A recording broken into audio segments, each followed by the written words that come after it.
অপেক্ষা পসিবল হবে না।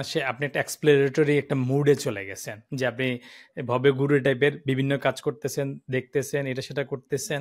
মানে এই যে একটা ইন্ডিপেন্ডেন্টলি ট্রাই করাটা, এই ব্যারিয়ার ভাঙ্গাটার একটা বড় চ্যালেঞ্জ আছে। আপনার ছোটবেলায় বা এই ডান পিঠে স্বভাবটা আপনার ভিতরে কিভাবে আসলো আরকি? যে আপনি কিভাবে এরকম আচ্ছা এটা ট্রাই করতেছি, ওটা ট্রাই করতেছি, আমার দুনিয়াদারির কোনো চিন্তা নাই। ফ্যামিলির কারো সাথে হয়তো তখন কমিউনিকেশন মোবাইল ফোনের যোগ ওরকমভাবে ছিল না বলে আপনি ইচ্ছামতো খোঁজখবরও ওনারা রাখেন না, আপনি রাখেন নাই, বা একটা সাহসের ওটা বিষয় আছে। চিটাগাঙে চলে গেলাম, ক্যারিয়ার অ্যান্ড ফ্রেইটে কাজ করলাম, এখানে কাজ করলাম, মার্চেন্ডাইজে করলাম। তারপর একটার পর একটা চ্যানেল এক্সপ্লোর করাটারও তো কিন্তু একটা চ্যালেঞ্জ আছে। কারণ বাংলাদেশের ছেলেপেলে কাজ খুঁজে পায় না। আপনি কিন্তু কাজের ক্ষেত্রে চুজি ছিলেন না মোস্ট লাইকলি। ধরেন আপনি ঢাকা ইউনিভার্সিটিতে ছিল ট্রাকের হেল্পার, মানে এটা তো ইমাজিন করা যায় না আরকি, রাইট?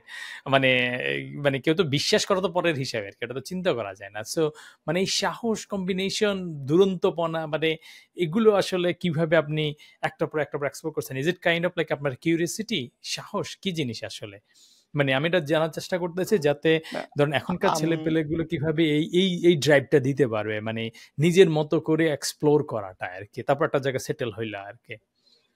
তো আমার কাছে আসলে যেটা মনে হয় কি, আমরা আসলে মানে একটা ফ্যান্টাসির মধ্যে থাকি। যে কোন একটা ঘটনা ঘটবে, আমার লাইফ সেট হয়ে যাবে। তো আসলে তো লাইফটা এরকম ফ্যান্টাসির মধ্যে থাকে না। Totally hard work. Hmm? $120 check আসতে আমার ৭ দিন লাগছে। সরি ৭ মাস লাগে গেছে। তো ৭ মাসে আমাকে ২৭০০ পেজের একটা স্ট্যাটিক সাইট বানাতে হচ্ছে শুধু HTML দিয়ে। ২৭০০ একেকটা পেজে কনটেন্ট ছিল। তো এখন কারণ আ ব্লগ তো তখন আগে অটোমেটিক বানানো যেত। একটা করে বানানো লাগতো আরকি সেই আমলে আরকি। এবং CSS তখন আমি শিখি না। আমি HTML এ করছি পুরোটাই। একটা মেনু চেঞ্জ করতে গেলে ২৭০০ পেজ ওপেন করে Dreamweaver ওপেন করে তারপর পুরোটা কাজ করতে হয়। হুম? ড্রিম ওভার দিয়ে আমারও ১ম শিখা ছিল আরকি।